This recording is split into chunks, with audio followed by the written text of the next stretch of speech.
तो देवर्षि नारद ने कहा कि मैया ये संसार है ना, ये स्वार्थी हो गया है, परस्पर कोई किसी से प्रेम नहीं करता। और महाराज जहां प्रेम नहीं हो वहां जाना नहीं चाहिए है?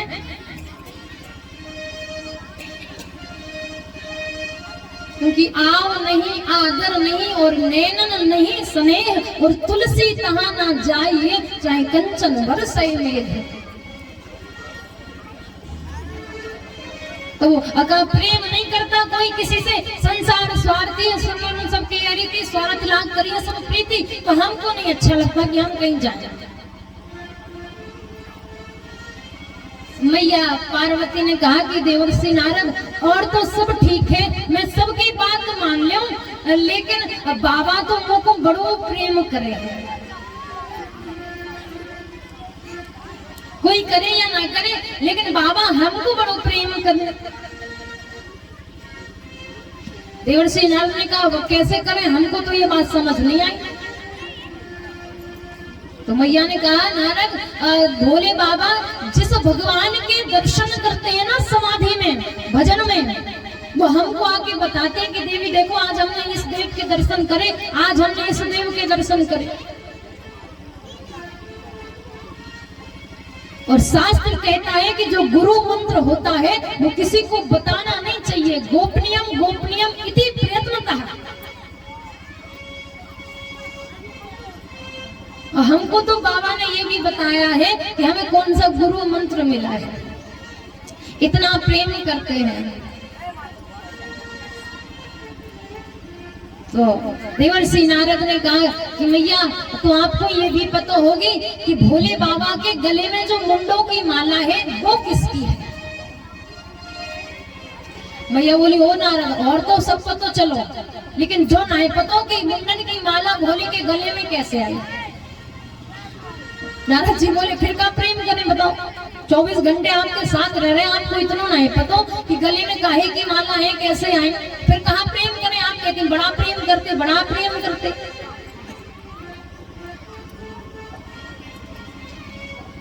अब तो देवर्षि नारद ने कहा कि काम तो हमारा बना ही दिया, देखो सबके घर में झगड़ा करवा दिया, एक भोले बाबा बचे थे तो इनके घर में भी आग लगा दी। जैसे ही जाने लगे सामने से भोले बाबा आ रहे थे, कहा बाबा प्रणाम, और मैया तुमको भवन में याद कर रही थी। भोले बाबा ने कहा कि जिस भवन से तुम निकलो उस भवन से देवी तो याद करती ही करती है। जैसे ही बाबा पहुंचे महाराज, तो मैया पार्वती ने तो ये सुंदर वस्त्र और आभूषण पहने थे सब उतार दिए। और कोप भवन होता था पहले के जमाने में, स्त्रियों को रूठने के लिए भी एक घर मिलता था। अगर तुम इस घर में चली गई, इस कक्ष में चली गई, कमरे में चली गई, तो मानो वो गुस्सा हो गई, नाराज हो गई। महाराज बाल हट, वृद्ध हट, त्रिया हट, इनके तो भगवान ही बचावे। जिस दिन कहते कि यहाँ साड़ी चाहिए तो आदमी चाहिए ही चाहिए है, चाहे कुछ हो जाए। देखो तो हमारी मौसी के घर तो शादी है, तो तुम हमको जेवर नहीं दिलाओ। अरे सब लोग मोचाइने में कछु ना कछु करेंगे, हम नहीं करेंगे तो हंसी नहीं होगी हमारी। तो जैसे ही पहुंचे तो ये तो खूब भवन में चली गई, वस्त्र उतार दिए, मलिन वस्त्र पहन लिया, आभूषण हटा दिए। देवर्षि भोले बाबा जैसे ही पहुंचे तो कहा देवी कहा बात है, काहे को नाराज हो, काहे को गुस्सा हो। तो मैया पार्वती कहती सुनो, मुंह पे बात मत करो। बाबा ने कहा क्या बात है प्रिय? बोले कौन से प्रिय? प्रिय होते ना तो हमसे बात छुपाते। बाबा कहते हैं देवी हमने आपसे कौन सी बात छुपाई? अरे हम जिस देव के दर्शन भजन में करते हैं वो आपको सुनाते हैं, हमें कौन सा गुरु मंत्र है वो हम आपको सुनाते हैं, हमने आपसे क्या दुराव क्या छुपाव कर लिया? अरे तुम तो कपटी हो, तुम तो छली हो, आखिर हमने किया क्या है? बोले और तो सब बताई, फिर यहाँ बात काहे को नहीं बताई कि आपके गले में जो मुंडों की माला है वो किसकी है? बोले बाबा बोले अगर प्रेम का कोई साक्षात प्रतीक है ना तो ये मुंडों की माला है। कहा क्यों? कहा देवी हम आपसे इतना अधिक प्रेम करते हैं कि जब जब आप मरती हो ना, इस पृथ्वी पर लीला के लिए आती हो, और जब जब आप मरती हो तो हम आपके मुंडों को अपने गले में पिरोते चले जाते हैं। मैया बोली फिर तो आप महाकपटी हो। कपटी नहीं, महाकपटी हो, महाछली हो। बाबा ने कहा कैसे? कहा ऐसी कैसी लीला कि हम भी लीला करने आते, आप भी लीला करने आते, लेकिन हम मरते चले जाते और आप एक भी बार नहीं मरते। आप भी तो मरो एक आध बार, हमें क्यों मरते? तो भोले बाबा के नेत्र सजल हो जाते हैं कि देवी हमने एक अमर कथा का पान किया है। भैया बोले हमको भी पान करना है। बाबा ने कहा इतना सरल, इतना सीधा नहीं है अमर कथा को प्राप्त करना। अब हट सो हट। मैया ने कहा वो कुछ भी हो, लेकिन हमको भी अमर होना है, हमको भी कथा सुननी है। भगवान भोलेनाथ ने जैसे ही कैलाश पर्वत पर डमरू का शंखनाद किया महाराज, तो जितने पशु पक्षी थे ना सब उड़ गए।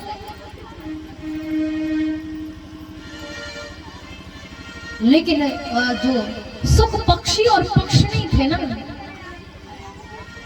उनका एक जो अंडा होता है ना, आविर्भूत अंडा, वो वहीं पड़ा रहेगा, क्योंकि वो तो ना उड़ सकता था, ना ही वो उसे लेकर उड़ सकते थे पशु पक्षी, तो उसे छोड़कर भाग गए। अब यहाँ सामने भैया पार्वती और भोलेनाथ कथा श्रवण कराने लगे। तो कहा देवी देखो कथा की पद्धति सुन लो पहले। कहा ठीक है बताइए। कहा हम कथा सुनाएंगे नेत्र बंद करके। तो फिर हमको पता कैसे चलेगी कि आप कथा सुन रही हो कि नहीं सुन रही? तो भोलेनाथ ने कहा कि आपको ऊ की ध्वनि करनी है। हिंदी में होता है हाँ और संस्कृत में होता है ऊ। तो कहा हम तो नेत्र बंद करके सुनाएंगे महाराज, जब तक आप हाँ हाँ ना करोगे हमको कैसे पता चलोगे कि कथा सुन रही हो कि नहीं सुन रही? तो कहा ठीक है आप ऊ की करते जाना और हमको पता चलता चलेगा। अब आसन लगा, भोलेनाथ ने तो नेत्र बंद करे और मैया पार्वती ऊ करती चली जाए। अब हम और आप जैसे कथा नहीं है महाराज की 12 बजे से 4 बजे तक बैठे कथा हो गई और शाम को अपने घर जाओ सो। प्रातः कालीन यदि बेला से कथा प्रारंभ हुई तो शाम को 7-8 बज रहे महाराज। फिर 2 घंटे का गैप मिला महाराज, फिर 10 बजे से कथा प्रारंभ हो गई। निरंतर कथा चली महाराज, केवल नृत्य क्रियाओं के लिए विराम होता था और फिर कथा श्रवण हो जाती थी।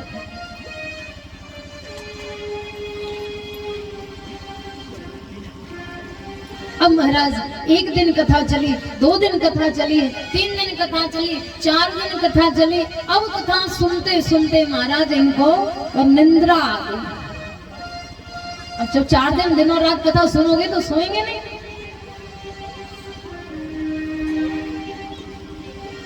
तो जैसे सो गई महाराज, इधर जो आविर्भूत वो अंडा पड़ा था उसमें प्राण आ गए।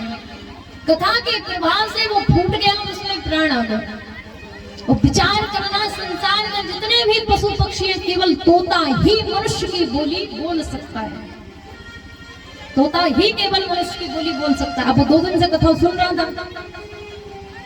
अब ये मैया पार्वती तो सो गई। उस सुख ने विचार किया कि यदि ये हुक्का मिलना उनकी ध्वनि बंद हो जाएगी तो ये कथा बंद हो जाएगी। उसका मन तो प्रगाढ़ था पहले से, क्योंकि ये राधा रानी के भक्त हैं श्री सुखदेव जी महाराज। उन्होंने कहा सुख आप जाकर जो है पृथ्वी पर धराधाम पर लीला करो। उन्होंने कहा भैया हम नहीं जा सकते, श्री हरि की माया हमको घेर लेती है। राधा रानी ने कहा जाओ मैं वचन देती हूँ आपको श्री हरि की माया नहीं घेरेगी। अब सुख ने और शिशु सुख ने मैया पार्वती की बोली बोलना प्रारंभ कर दिया। तो भगवान भोलेनाथ तो नेत्र बंद करें। और ये ऊ करके उत्तर देता चला जा रहा है। जैसे ही विराम दिवस की कथा में खुद वामन भोलेनाथ ने कहा, बोलिए कृष्ण कन्हैया लाल की जय। तो जैसे ही नींद खुली मैया पार्वती की, कहा प्रभु हो गई कथा। भोलेनाथ ने कहा देवी कथा तो हो गई है, विराम हो गया। अब कथा प्रसंग चल रहा था उद्धव जी पर, जब मैया पार्वती सो गई तो उन्होंने पूछा कि फिर उद्धव जी ने क्या किया। भोलेनाथ ने कहा देवी फिर उद्धव जी ने क्या किया, हमने तो आपको 7 दिन की कथा सुना दी, आप उद्धव प्रसंग पर हो भी।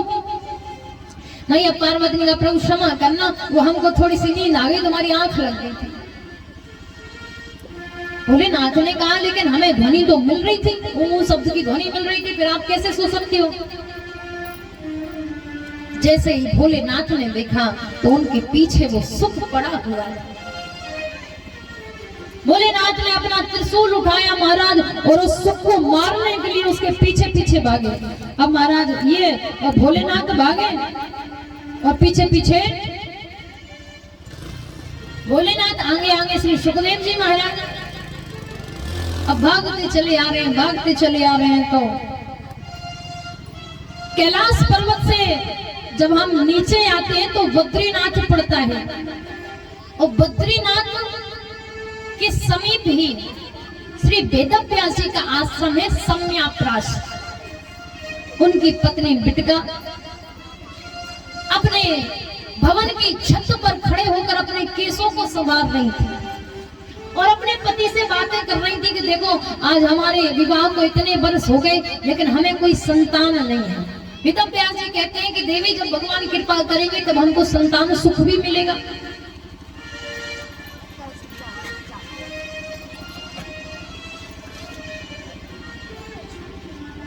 तो इतने में श्री सुखदेव जी आगे आगे और पीछे भोलेनाथ जी चले आ रहे थे। तो छत पर जो खड़े होकर बिटका देवी अपने केसों को संभाल रही थी, इतने में जम्हाई आई। जैसे ही जम्हाई के लिए मोह आया महाराज, इतने में श्री सुखदेव जी महाराज पेट में पहुंच गए। बोलिए श्री सुखदेव जी महाराज की। जैसे ही पहुंचे अब भोलेनाथ यहाँ वहां ढूंढने लगे। तो किसी ने पूछा कि बाबा क्या बात है, आप क्या ढूंढ रहे? कहा मैं तोते को ढूंढ रहे, उसने हमारी अमर कथा की चोरी कर ली।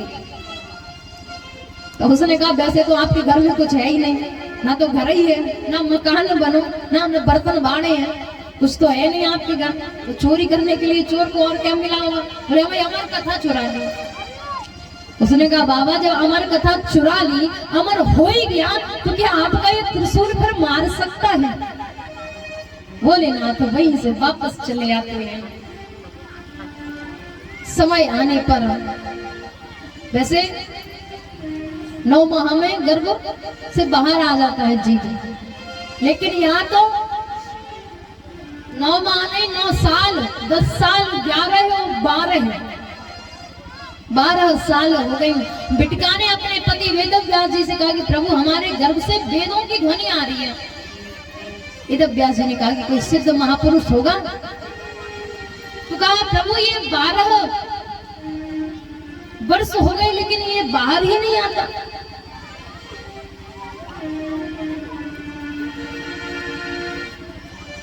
तो वेदव्यास जी ने जो गर्भ में श्री सुखदेव जी महाराज थे उनसे कहा कि पुत्र आप बाहर आ जाओ। तो भीतर से गर्भ से श्री सुखदेव जी महाराज कहते हैं पिताश्री मैं बाहर नहीं आ सकता, क्योंकि बाहर आऊंगा तो भगवान की माया मुझे घेर लेगी। विचार करना आप, गर्भ में जब जीव रहता है तो उसे हजारों यातनाएं मिलती है। जितना जीव को गर्भ में कष्ट मिलता है, पीड़ा मिलती है, उतना उसे कहीं नहीं मिलती। क्योंकि जीव जब गर्भ में होता है तो माता कुछ ठंडा खा ले तो जीव को दिक्कत बनती है, कुछ गर्म पान कर ले तो भी जीव को परेशानी हो जाती है, तीखा खा ले, मीठा खा ले तो उसे समस्या बनती है। और दूसरी बात, छोटे छोटे से कीड़े मकोड़े उस जीव को काटते हैं गर्भ में। काटते कि नहीं काटते? पता नहीं हमारे शरीर में तो क्या क्या बीमारियां रखी महाराज। तो उस समय वो जीव परमात्मा से प्रार्थना करता है कि प्रभु एक बार इस गर्भ से हमें बाहर निकाल दो, हम जीवन पर्यंत इतना भजन करेंगे, इतनी आपकी सेवा करेंगे कि दोबारा हमें इस भूमंडल में आने का समय ना मिले। अब भगवान को भरोसा करेंगे, भाई तुम भक्त हो हमारे। भगवान ने जीव को बाहर कर दिया। समय आया, जीव से कहा कि चलो अब तुम भजन करो, तो जीव कहता है प्रभु अभी तुम छोटे हैं, तो खेलने को दो, थोड़े बड़े हो जाएंगे फिर भजन करेंगे। कहा अच्छा। फिर थोड़े से बड़े हुए, परमात्मा ने कहा कि जीव तुम भजन करो, तो जीवात्मा कहती है कि परमात्मा अभी तो हमारा विवाह होगा, पढ़ाई लिखाई होगी। भगवान ने कहा ठीक है विवाह हो गया, अब तो तुम भजन करो। बोले भगवान हमारा भाई पुत्र हो जाए, कि लाला या लाली हो जाए, फिर भजन करेंगे। भाई लाला या लाली हो गई, भगवान ने कहा अब भजन करो। तो उसने कहा कि हमारे थोड़े लाला को ही विवाह हो जाए महाराज, फिर भजन करेंगे। ठीक है भैया, लाला को विवाह होगा। महाराज बोले माँ कोई इच्छा नहीं है, बस तरह का नाती को मुंह देख ले, सोई भजन करेंगे। तो भजन महाराज वृद्धाश्रम में करने की आवश्यकता नहीं है। तुम वृद्ध के बाद भजन करोगे तो पता ही नहीं चलेगा कि करना कैसे है। भजन प्रारंभ से किया जाता है। क्या पता फिर तुम्हें वृद्ध बनना ही ना पड़े, पहले ही तुम्हारी भगवान के पास पहुंच जाओ, मुक्ति हो जाए तुम्हारी।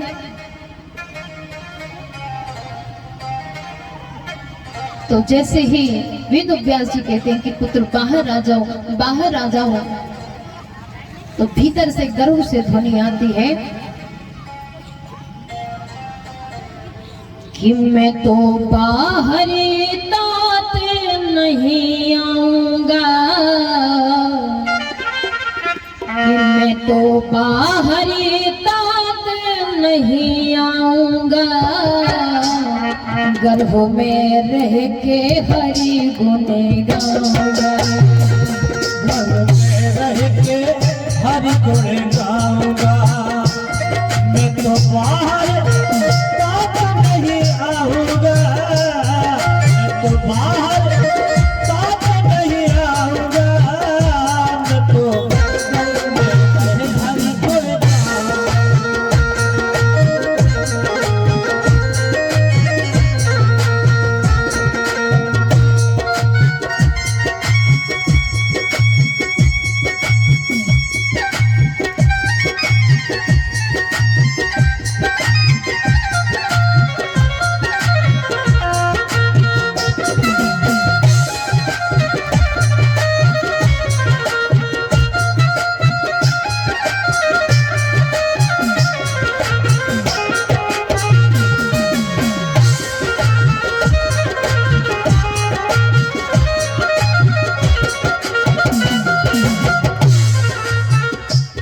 तो बाहर तात नहीं आऊंगा,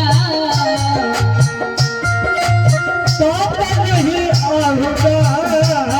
तो बाहर तात नहीं आऊंगा, गर्भ में रह के हरि गुण गाऊंगा, गर्भ में रह के हरि गुण गाऊंगा, गर्भ में रह के हरि गुण गाऊंगा।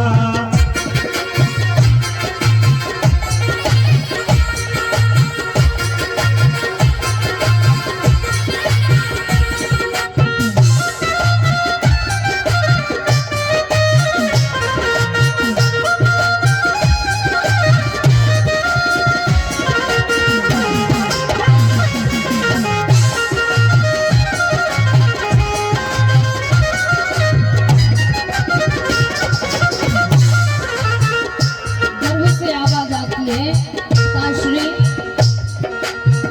वो झूठी माया ने मुझको फंसाया, जग के चक्कर ने मुझको भुलाया, झूठ माया के जगत, झूठ माया ने मुझको फंसाया, जग के चक्कर ने मुझको फंसाया, झूठी माया ने मुझको फंसाया, जग के चक्कर ने मुझको भुलाया, जग के चक्कर ने मुझको भुलाया,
बाहर साथ नहीं आऊंगा, मैं तो बाहर साथ नहीं आऊंगा, घर में रह के हरि गुण गाऊंगा, घर में रह के हरि गुण गाऊंगा।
श्री सुखदेव जी महाराज वेदव्यास से कहते हैं कि पिताश्री, यदि स्वयं मायापति विष्णु आकर कहें कि हमारी माया तुम्हें व्याप्त नहीं होगी, तब मैं बाहर आऊंगा।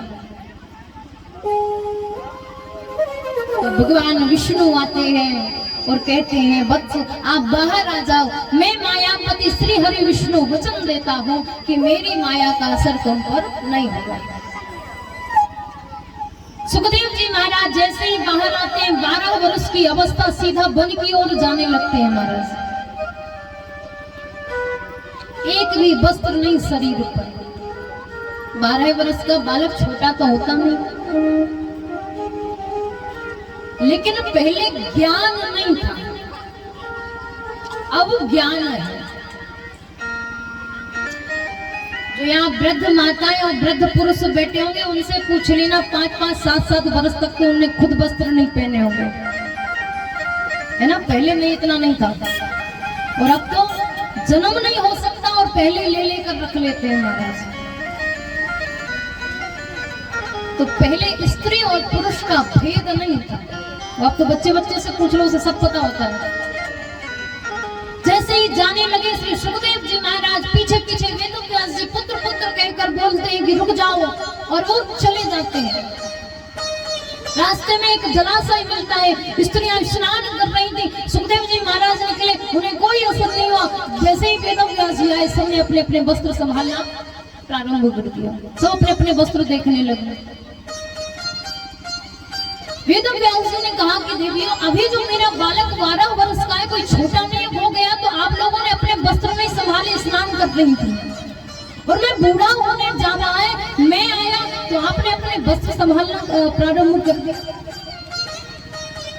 तो उन स्त्रियों ने कहा कि आप संसार में रहते हो, आपको स्त्री और पुरुष का भेद पता है, लेकिन श्री सुखदेव जी महाराज को स्त्री पुरुष में कोई भेद नहीं पता, इसलिए हमें उनकी मर्यादा नहीं रही, आपकी मर्यादा है। वेदव्यास जी ने सोचा कि जब ऐसा मेरा पुत्र है, तो मुझ में भी इतनी सामर्थ्य नहीं कि मैं उसे रोक सकूं।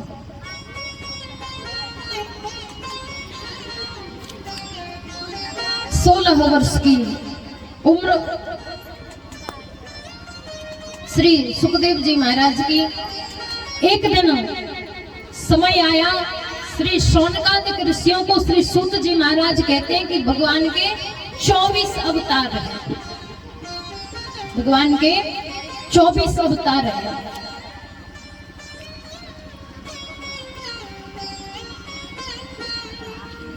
पहला सनक सनंदन सनातन शनत कुमार, दूसरा वराह अवतार, तीसरा संत नारद, चौथा नर और नारायण, पांचवा हमारे भगवान कपिल, छठवा दत्तात्रेय जी, और 7वां यज्ञ भगवान, 8वें ऋषभ देव जी, 9वें महाराजा पृथु, 10वां मत्स्य अवतार, 11वां कच्छप अवतार, 12वां धनवंतरी अवतार, 13वां मोहिनी अवतार, 14वां नरसिंह अवतार, 15वां वामन अवतार, 16वां श्री परशुराम अवतार, 17वां महर्षि वेदव्यास जी महाराज और 18वां हमारे श्री राम राजा सरकार, 19वां श्री बलराम जी शेषावतार और 20वां श्री कृष्ण कन्हैया लाल और 21वां हरि अवतार, 22वां हंस अवतार, 23वां बुद्ध अवतार और 24वां कल्कि अवतार, जो कि कलयुग में आगे होगा। तो भगवान के 24 अवतार सौनकादिक ऋषियों को श्री सूत जी महाराज वर्णित करवाते हैं।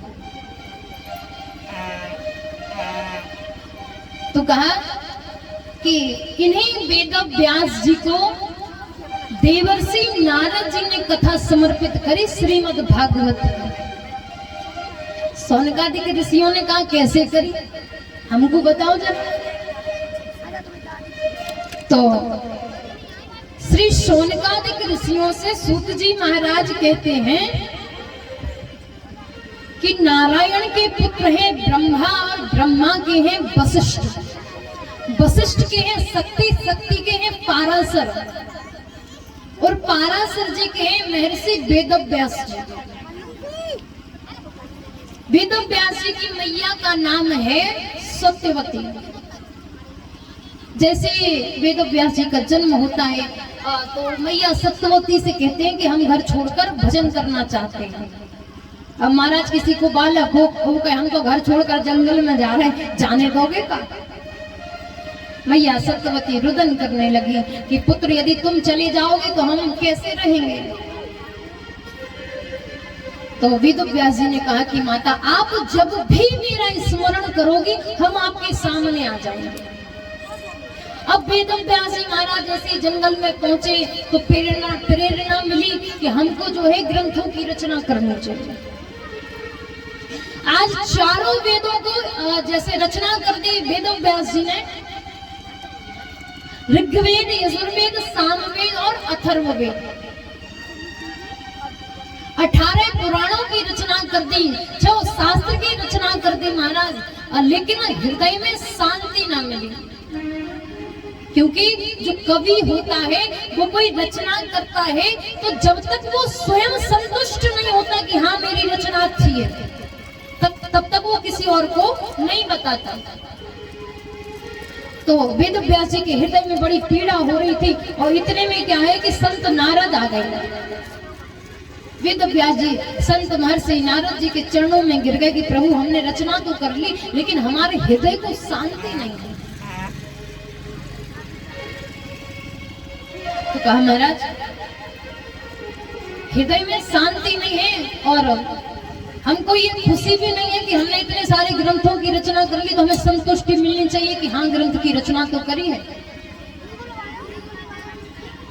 तो देवर्षि नारद कहते हैं आपको थोड़े से सत्संग की आवश्यकता है।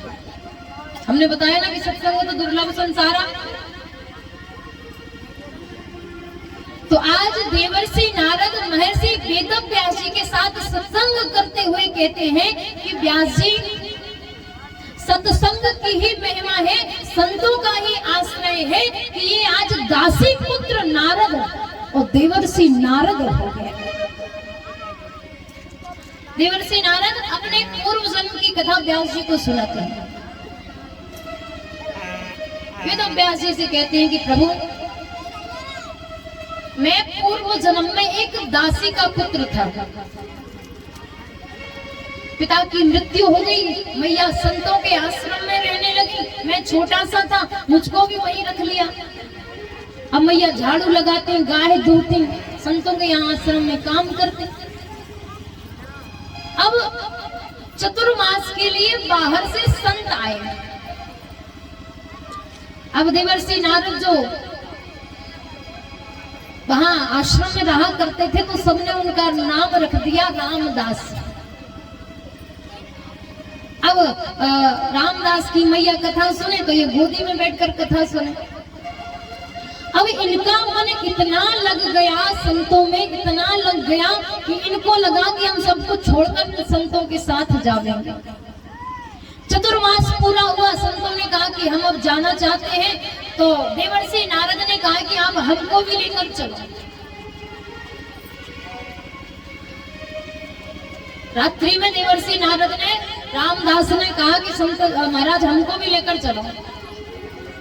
तो रामदास की मैया रोने लगी कि एक ही बालक है, बुढ़ापे का सहारा है, और अगर संतों के साथ चला गया तो बाबा बन जाएगा, हम कहा करेंगे अकेले।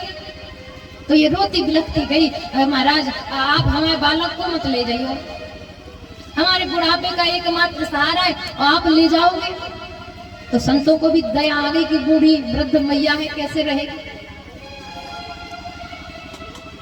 तो उन्होंने उससे कहा कि हम तुम्हें इस समय तो नहीं लेकर जा सकते, लेकिन जब तुम्हारी मैया समाप्त हो जाए तो तुम हिमालय पर्वत पर जाना, तपस्या करना, अगर तुम्हारी इच्छा है तो।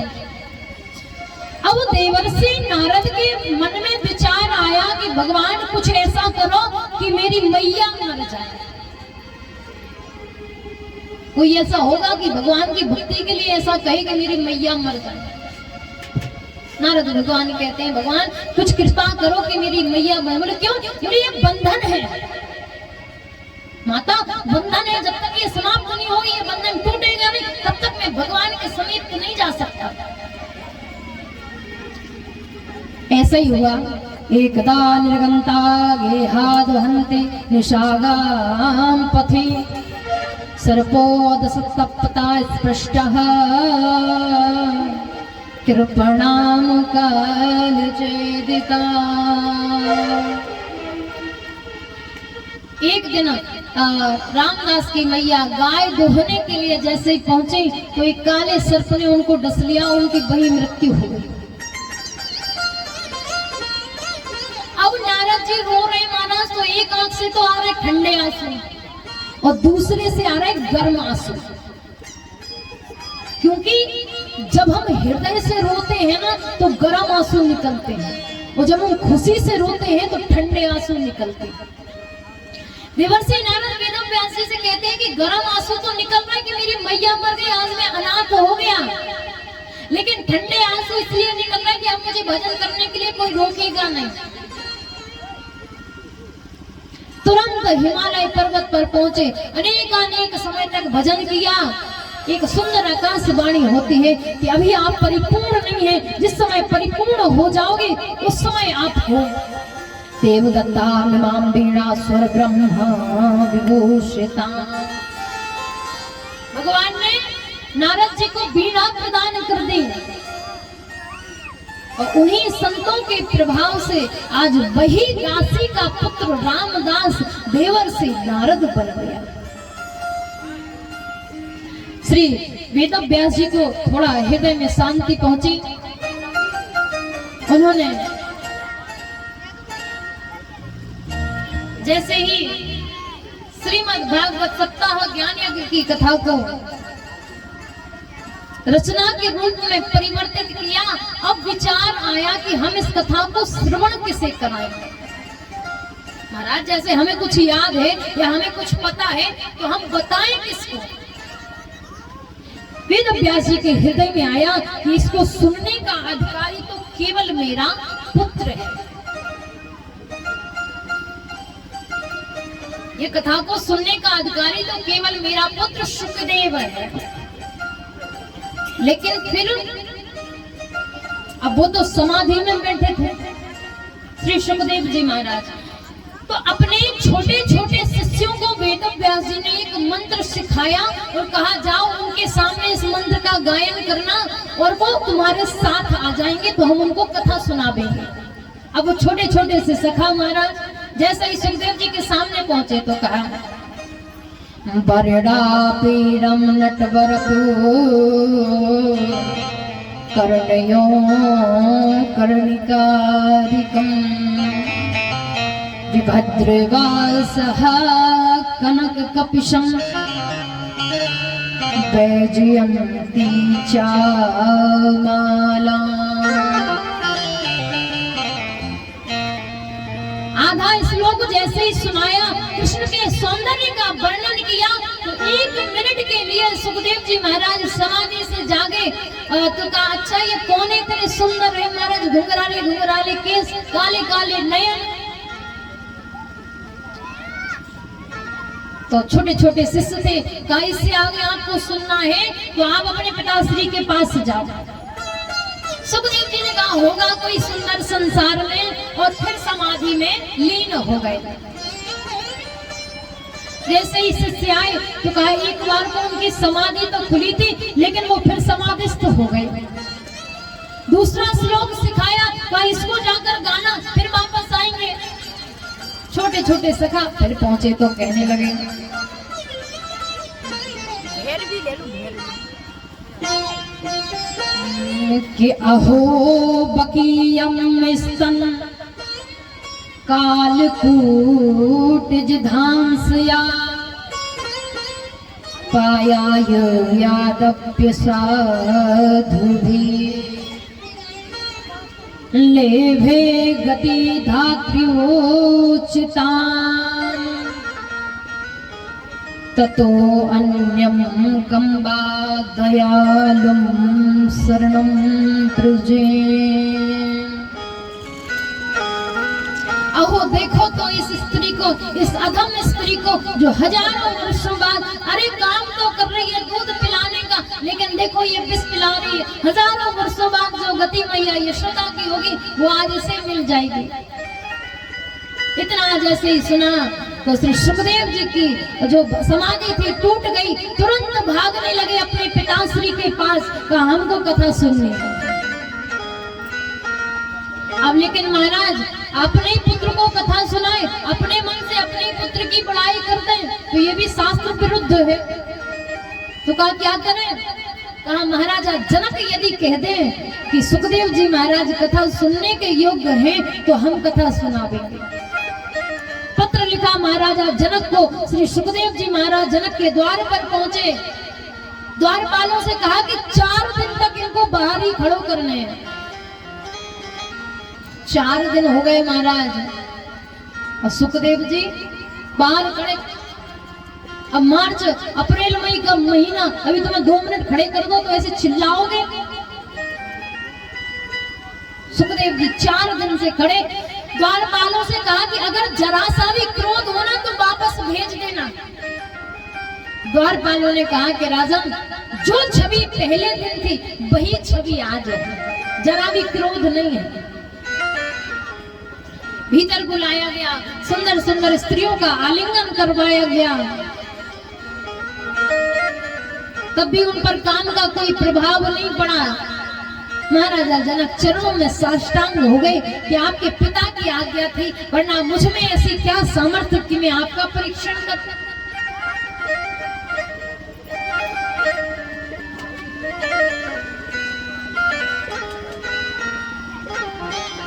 जैसे ही वापस वेदव्यास जी के पास आते हैं, वेदव्यास जी उन्हें सप्तदिवसीय श्रीमद् भागवत सप्ताह ज्ञान यज्ञ की कथा श्रवण कराते हैं। अब यहाँ सौनकादिक ऋषि कहते हैं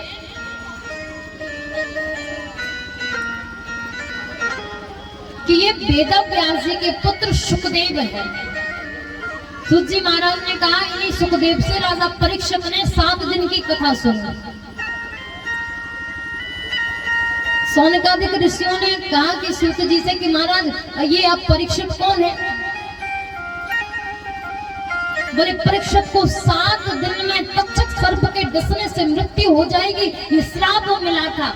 इसलिए सुखदेव जी महाराज ने राजन परीक्षित को 7 दिन की विधिवत कथा श्रवण कराई।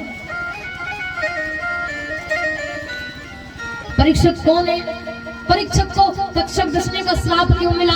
श्राप किसने दिया? क्या कारण था? तो सूत जी महाराज कहते हैं कि एक समय जब कौरव और पांडवों का युद्ध चल रहा था तो पांडवों ने सबका विध्वंस कर दिया। कौरवों में केवल दुर्योधन बचा था और भीम ने अपनी गदा से उसका भी जंघा पर प्रहार किया तो वो भी मरने की स्थिति में था। जैसे ही दुर्योधन के पास गुरु द्रोणाचार्य का पुत्र अश्वत्थामा आता है, वो दुर्योधन से कहता है, अरे मित्र, तुम हमारे मित्र हो, तुम्हारी ये दशा बताओ किसने करी, हम उसको जीवित नहीं छोड़ेंगे, तुम अपनी इच्छा बताओ। तो दुर्योधन अश्वत्थामा से कहता है कि हमको पांचों पांडवों के कटे हुए सर देखना है, यही हमारी आखिरी इच्छा है।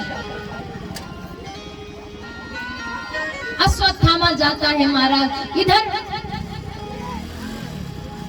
जो पांडव विश्राम करते थे ना, उस स्थान पर ठाकुर जी ने पांडवों के पांचों पुत्रों को शयन करा दिया और पांडवों को लेकर दूसरी जगह शयन करने चले गए। अब ये अश्वत्थामा आया, इसको तो पता था कि यही लेटते हैं सोते हैं पांचों पांडव। अंधेरी रात्रि थी महाराज, और तलवार से पांचों सिर काट कर हाथ में लिए और दुर्योधन के पास पहुंच गया। अरे मित्र देखो, तुम प्रसन्न हो जाओ, हम तुम्हारे शत्रुओं के पांचों पांडवों के कटे हुए शीश तुम्हारे सामने लेकर आए। दुर्योधन बड़ा प्रसन्न हो गया। जैसे ही प्रकाश में देखा तो ये पांचों पांडव नहीं, ये पांचों पांडवों के पुत्र हैं।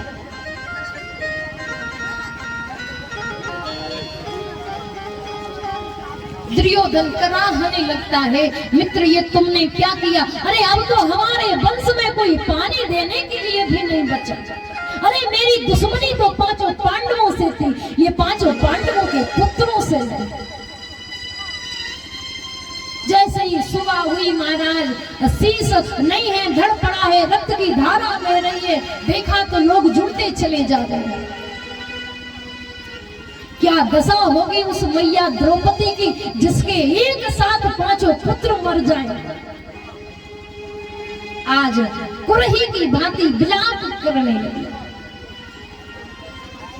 जो भी देखता है, अरे राम राम, कौन ऐसा दुष्ट है, कौन ऐसा नीच है, कौन ऐसा पापी है, पांचों पुत्रों को मार दिया। पता चलता है कि गुरु द्रोण पुत्र अश्वत्थामा ने इन पांचों पांडव कुमारों को मार दिया है। तो अर्जुन ने कहा कि हम भी इसको मार देते हैं। अश्वत्थामा ने विचार किया कि ये हमें मारेंगे, इससे पहले हम इन्हें मार दें।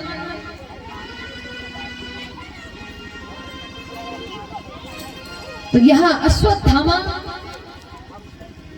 ने ब्रह्मास्त्र का प्रहार किया तो अर्जुन ठाकुर जी के चरणों में गिर गए, प्रभु बचाओ, ब्रह्मास्त्र आ रहा है। ठाकुर जी कहते हैं कि जैसे लोहा लोहे को काटता है, उसी तरह ब्रह्मास्त्र ही ब्रह्मास्त्र को काट सकता है। यहाँ से अश्वत्थामा ने ब्रह्मास्त्र चलाया, वहां से अर्जुन ने ब्रह्मास्त्र चलाया, आपस में दोनों ब्रह्मास्त्र आकर टकरा जाते हैं। अर्जुन अश्वत्थामा को पकड़कर सभा में बैठा लेता है। अब कोई कहता है कि इसे छोड़ दो, कोई कहता है कि नहीं इसे मारो, इसने जीव हत्या करी है, एक नहीं 5-5 जीवों की हत्या करी है। दूसरा कहता है नहीं, ये ब्राह्मण पुत्र है, ब्राह्मण की हत्या क्षत्रिय करे, ये तो शास्त्र विरुद्ध है। मैया द्रौपदी से पूछा कि देवी आपके पांचों पुत्रों को इसने मार दिया, आप बताओ इसे क्या सजा देनी चाहिए। मैया द्रौपदी कहती हैं कि मैया गोमती को भी एक पुत्र है। अरे आज मेरे पांचों पुत्र मरे तो मुझे दुख हो रहा है, अगर अश्वत्थामा मारा जाएगा तो मैया गोमती को भी वही दुख, वही पीड़ा होगी, इसे छोड़ दिया जाएगा। भीम ने कहा कोई मारे ना मारे, लेकिन हम नहीं छोड़ सकते। नकुल सहदेव ने कहा कि तुम लोग छोड़ो तो छोड़ो, लेकिन हम मार देंगे। अब ठाकुर जी शांत खड़े हैं। सबने कहा प्रभु कुछ तो उपाय बताओ, करना क्या है। ठाकुर जी ने कहा मारो भी नहीं छोड़ो भी नहीं। सबने कहा ये तो हम ही सोच रहे हैं, कोई कहता मारो नहीं, कोई कहता है छोड़ो भी नहीं, ये तो विडंबना है, कुछ एक उपाय बताइए ना। तो भगवान कहते हैं कि ब्राह्मण के मस्तिष्क में मणि होती है, यदि हम उस मस्तिष्क के उस मणि को उतार लिया जाए ना तो वो मानहीन हो जाएगा। तो क्या करें? अश्वत्थामा के सर के बाल निकाल लिए गए और आधी दाढ़ी आधी मूंछ हटा ली गई, माने कलंकित करके अपमानित करके अश्वत्थामा को भेज दिया, हटा दिया, वापस कर दिया। अब विचार करना, भगवान ने कितना अच्छा काम किया कि तुमने तो जीव हत्या करी, लेकिन अब भगवान ने इनकी प्राण छोड़ दिए। केवल अपमान किया था, प्राण तो छोड़ दिए, लेकिन इसको लगा कि हमको तो बदला लेना है। विचार किया कि अब पांडवों में कौन है, देखा तो अभिमन्यु की पत्नी उत्तरा गर्भ से है। जैसे ही ब्रह्मास्त्र का प्रयोग किया, उत्तरा घबराने लगी, डरने लगी, भगवान के पास आई तो भगवान अंगूठे के स्वरूप में, ज्योति के स्वरूप में शंख चक्र पद्म हस्त लेकर उत्तरा के गर्भ में प्रवेश कर गए। एक रूप से तो कहते हैं देवी में कोई पीड़ा तो नहीं है, और दूसरे रूप से उत्तरा के गर्भ में उस जीव की रक्षा कर रहे हैं। अब अश्वत्थामा को अमृत का वरदान प्राप्त था, तो ये मर तो सकता नहीं था। जो अमर हो गया वो मर तो सकता नहीं है, तो भगवान ने इसे 3000 निर्जन मन रक्त की दुर्गंध का श्राप दे दिया। आज मैया कुंती कहते हैं कि देखो ये लाला एक रूप से तो हमारी पर पौत्र वधू की रक्षा कर रहा है, और दूसरी तरफ खड़े होकर कहता है कि आपको कोई दिक्कत परेशानी तो नहीं है, कोई पीड़ा तो नहीं हो रही। अरे ये भगवान है। भगवान हंसने लगे। भगवान ने कहा कि मैया हम तो आपके भाई के लड़के हैं, हम कहां से भगवान हो गए। अरे आप तो हमारी बुआ हो, हम कैसे भगवान हो गए।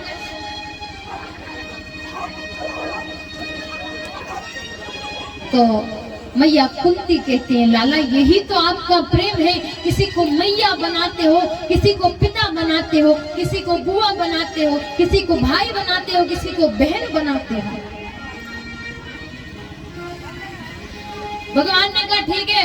बुआ कहती है कि मैं ठाकुर हूँ, मैं भगवान हूँ, जिसे जो मांगना है सो मांग लो। सबने अपनी इच्छा का मांगा, और मैया कुंती का जब नंबर आया तो मैया कुंती ने कहा कि प्रभु हमको तो केवल दुख दे दो। क्या चाहिए? केवल दुख दे दो। विचार करना, एक बार मैया कुंती के जीवन चरित्र पर, जिनका विवाह हुआ मथुरा में, वास्तविक नाम था प्रथा, राजा भोज की आ गई तो उनका नाम कुंती पड़ गया। अरे जिसका जन्म कहीं हुआ हो और पालन किसी दूसरे घर में हुआ हो, उसकी गति तो वैसे ही खराब होती है।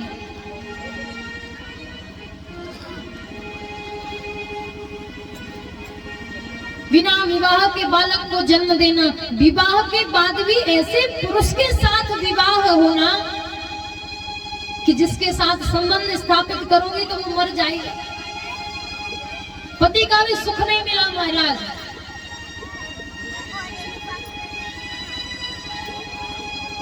जो विवाह के समय पीलियाग्रस्त थे। तो उनका एक और विवाह हुआ माद्री से। हट करने लगी और जब जैसे ही वहां पहुंची तो उनकी देह का त्याग हो गया। वो तो दुर्वासा ऋषि के मंत्र के माध्यम से धर्मराज का आवाहन किया तो युधिष्ठिर का प्रादुर्भाव हुआ और इंद्र की कृपा से अर्जुन का प्रादुर्भाव हुआ और पवन देव की कृपा से भीमसेन का प्रादुर्भाव हुआ। अब सौतन है माद्री, तो उनके लिए भी अश्वनी कुमारों का आवाहन किया तो 2 बेटे हुए, नकुल और सहदेव। फिर युवा अवस्था में विधवा हो जाना महाराज, फिर पुत्रों का भी वनवास होना, अज्ञातवास होना, युद्ध होना। और अब जब सुख का समय आया है, पांड्य राजा बने हैं, तो आप कहते हो कि हमको दुख चाहिए। तो मैया कहती हैं कि ठाकुर, जीव पर जब दुख आता है, जीव तभी भगवान का भजन करता है, क्योंकि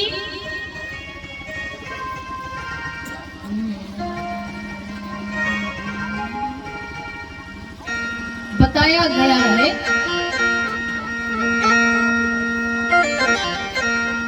कि दुख में सुमिरन सब करें और सुख में करे न कोई, और जो सुख में सुमिरन करे तो दुख काहे खो हो। मैया कुंती कहती है कि जब जब मुझ पर दुख पड़ा तब तब तुम हमारे सामने रहे, और यदि सुख आ जाएगा तो तुम हमको छोड़कर चले जाओगे।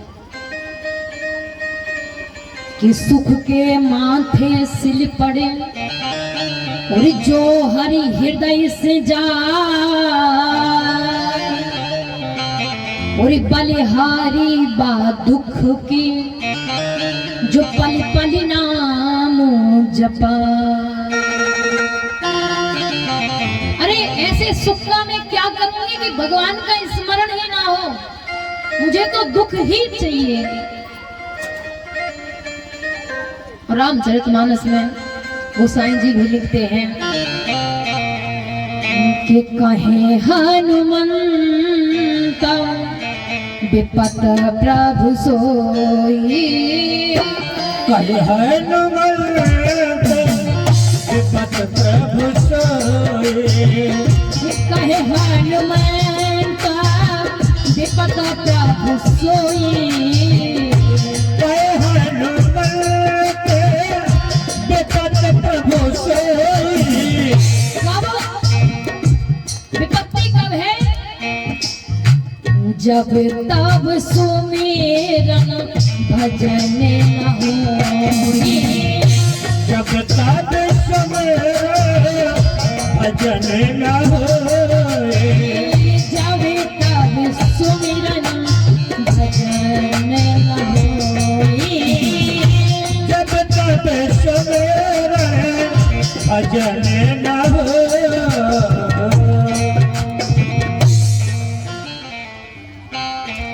हेलो आवाज बढ़ा दो इनकी। Hello hello hello. हाँ 14 वर्ष राम रस छाई खुशी अपार, जय हो। राधा रानी की सभी सो मिलकर बोलो जय जयकार।